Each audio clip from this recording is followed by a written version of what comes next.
Welcome back to Beginner's Breadboards, my electronics learning journey. Today we're revisiting a project we've done in the past. So this is the full bridge rectifier, and we're revisiting just looking at some of the measurements on this circuit.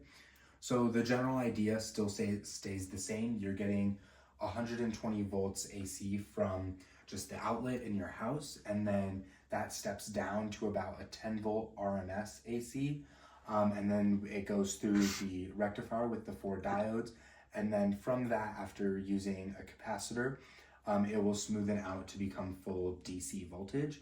But what we're revisiting here is just looking at some of the measurements with this and looking at how we use the oscilloscope to look at the different waves from this. So what we realized is that with the oscilloscope, we have a 2-channel oscilloscope, and the grounds of both of those probes are connected internally within it. So you can't use 2 different grounds on the oscilloscope at the same time. They need to be the same thing. So you're looking at different points in respect to a single ground. So you can look at this in a couple different ways. So the first ground we could connect to one side of that 10 volt RMS, what's coming out the AC. And then if you look at this point, you'll see just that sine wave. That's the AC, those 10 volt RMS AC. If you look at either of these points, you'll see either the positive half or the negative half of those waves.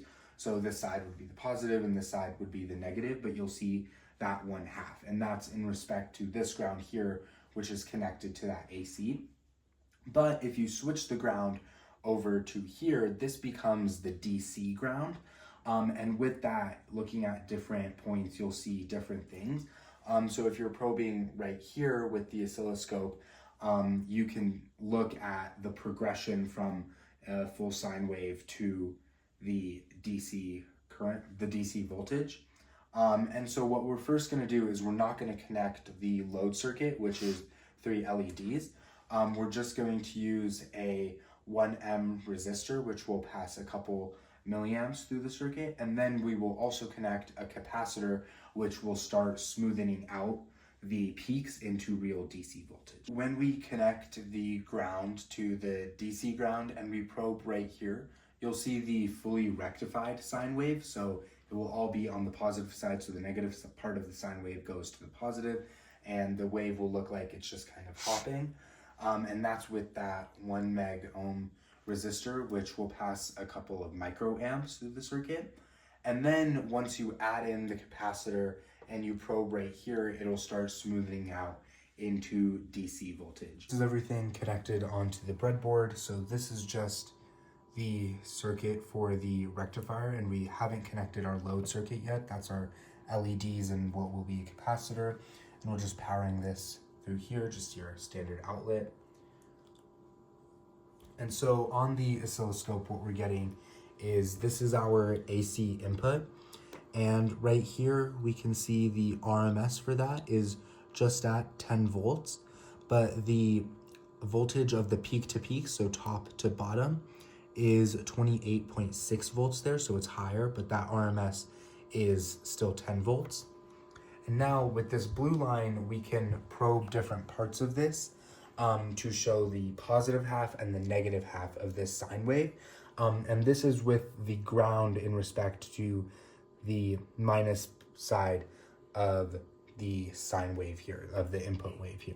So if you probe on the positive DC, you're getting just the top half of the sine wave, so the positive part of it.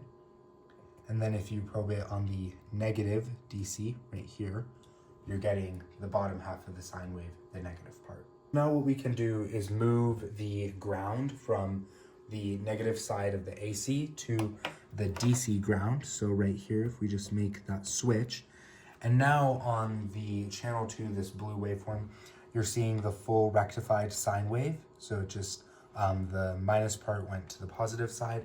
But on the yellow, the channel 1, you're not seeing a full sine wave anymore. You're getting just half of it, so it cuts. And we can see that the RMS value for that blue waveform is 9.34, and it dropped a little bit because of the diodes, but it's still just around 10, even though the peak-to-peak voltage dropped significantly, and now it's at 13.6 volts. So with the capacitor connected, the LEDs are drawing enough current where it charges up to the top of that sine wave, but then they draw enough current so the capacitor discharges, and then it'll catch that next part of the sine wave and go back to the top, and that's where that distortion comes from.